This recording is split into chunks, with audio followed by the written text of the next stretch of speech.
You are listening to Metro Mornings with me, Vaishnavi Prasad. This is Chennai Live 104.8 FM, and we are in Spotlight with Mr. Reji Joseph. Hi, Reji. How are you doing today? Doing fantastic this morning. All right. So Reji is an artist. He's an art person, an artsy person, but that's not it. He's also a chartered accountant, and the reason Reji is here with us is because he's doing a fantastic exhibition this weekend, and I want to talk about that a little later, Reji. But do tell me, how did you get into art to begin with?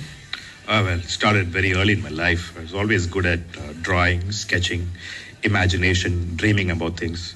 From a very small age, my mother used to put pencil and paper in front of me, and I used to do very interesting things. Mm-hmm. It continued all my life. Okay. All this playful doodling, throwing colors around, became a lot more serious. So art has always been in my blood. Wherever I went, I was always doing something. The past 10 years, I've moved from watercolors to oils. Mm-hmm. Primarily, I'm a portrait artist, right. Landscape, wildlife, and slowly morphed into abstract, wow. which is, for me, the most difficult. Is it? Why though? Why is abstract so difficult for you? Most artists can throw paint on canvases and try and make magic out of it. Mm-hmm. Mine is more structured, takes far too much planning. I take months to plan out even a single project. My books are full of notes. I've taken endless printouts and data on my computer with different concepts. And it's not necessarily something you just throw around. I plan a lot and try and put a certain meaning to it. Mm-hmm. That takes a lot of time. And there's a lot of preparation before it finally gets onto a piece of art. Yeah, interestingly, a lot of people look at a lot of abstract and modern art and they say, this is like what child has just thrown paint on a canvas, and they don't realize how much thought actually goes in behind the process. So talking to you, I think that getting that insight that it's actually a lot of work to plan out an abstract concept for a piece of art. Now, talking about art itself, you graduated from watercolor to oil, and how come you didn't take art up full time and say, yes, this is what I want to do, and you've kept it as a hobby more than a full-time profession, right? Yeah, actually it's become more than a hobby right now for the past several years. My previous assignment was a group CEO, but I continued to do a lot of artwork. I sold so much of my artworks all my artworks for charity till now. Now wow. I'm moving on to have a solo exhibition, and now I'm become a mainstream artist. Art is a huge integral part of what I do. So it's more than a hobby. Art is something which you can really enjoy what you do. And here's like a hobby, which is a profession. And so this makes it all the more sweeter. Awesome. That's amazing to hear. So Reji, tell me about how, what is your inspiration to do art? Where did you learn how to become an artist, and all the things that go on in your mind when you say, painting and art and all of that? I think the biggest inspiration is nature and the abundant beauty it has. I draw a lot of parallels from what I see around. Everything is a thing of beauty. The more you appreciate smaller things in life, the more beautiful it becomes. We should realize there is so much of beauty in this world. It's abundant, it's infinite, it's eternal, and there is eternity in it. Where I've learned my art, I have so many teachers. I cannot say I'm self-taught. Although I've not gone to formal education in art, but I have too many teachers. I have so many young artists who've helped me, so many art teachers. I've taken my artworks to far too many artists to tell them what's wrong with this, and send them a lot of pictures. I've learned the art of so many of the great masters, trying to figure out really what was going on in their minds when they did this amazing art piece. So I think I'm not a self-made, but I think I've been taught by the best minds around the world. True, but as an artist, you must be drawing you must look up to a certain style of art or a particular artist, a painter, especially considering you are heavily into oil.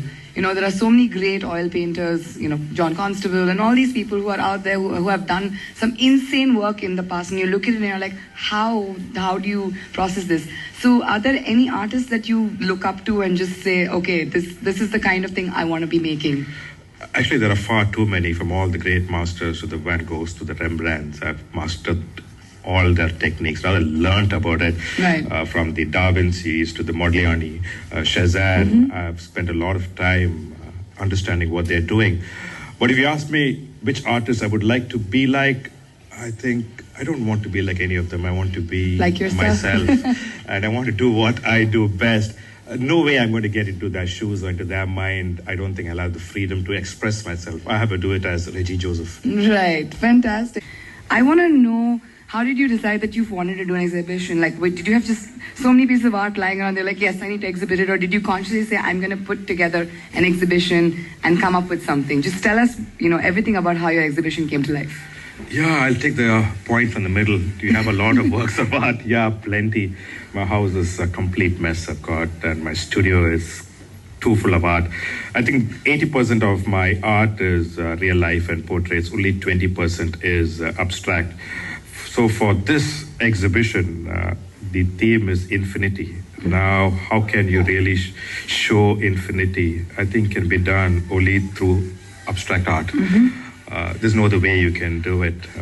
Abstract art is the most appropriate way to show something which is infinitely immeasurable.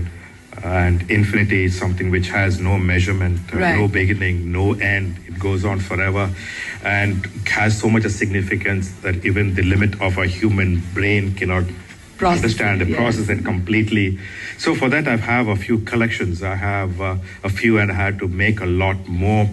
So a race against time. And most of my work comes in series. So I have the My World series, My Life series, My Body series. And there's a secret project also, which is not in my website. It's not been shown anywhere.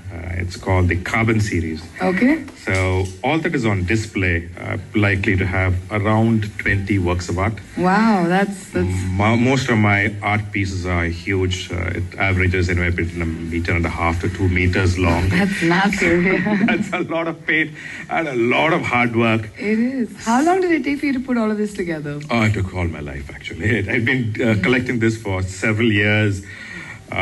My problem was to give away art. So the only way you can give away art happily was to give it for charity. Yes. So I'd given a lot of my artwork all my artwork for charity. And so I had a lot of collection and I had to build a lot more. It is fun to do something, but again, there's always a pain of separation because all my artwork is very labored and it's precious a part of my soul. To you, yes. Oh, yeah, it's a piece of you, isn't it? Absolutely. And only it takes an artist to really understand you're giving up something. So I tell my friends, I give this for $1,000, but I'd give them $2,000 to get it back. So that's what really goes on in my mind. Speaking of closeness to the art that you make, is there any one piece that you've made in the last, in your entire lifetime, easily, that has spoken out to you in a very special way, or a piece that holds a special place in your heart? Yeah, I've got two of them, which is on display. This part of the Life series, it talks about the story of our life. Each of them are 5-piece compositions hosted together. This is about my philosophy in life. You'll come and take a look. There's a huge tattoo-shaped, jagged edge, tattoo-like in the middle of it. It talks about the negativity in life. Jagged edge talks about the pain and the suffering. And then out of it blossoms growth, which is in greens, which is in reds, which is in yellows, and then you have the bird of paradise. The story I'm trying to communicate over here and to convey to the viewers is there is negativity, there's a certain amount of darkness, and we have to live with it. Don't try to get rid of them. Through them, going to be a lot of prosperity and happiness. So if you look at the canvas, only 20% of the entire canvas area is black, dark, and this jagged edge. The red blossoms up so nicely. This has a special connection to me, and this is a message for everybody. And I've told most people about the story behind this artwork. Right, okay, that sounds interesting. And now, Reji, tell me, you were saying that you graduated from watercolor to oil. Now, do you think that oil is a harder medium than watercolor, or is it the other way around? I think oil is very forgiving, and it's more fun. Except you have to be the prophet of patience when it comes to oil. True. It takes forever and ever to dry. That's the downside. But the upside is you get the huge depth, you get the texture, you get the translucent nature. And if I'm not wrong, if you make mistakes, it's easier to correct it on oil. And you can do so many tricks with oil.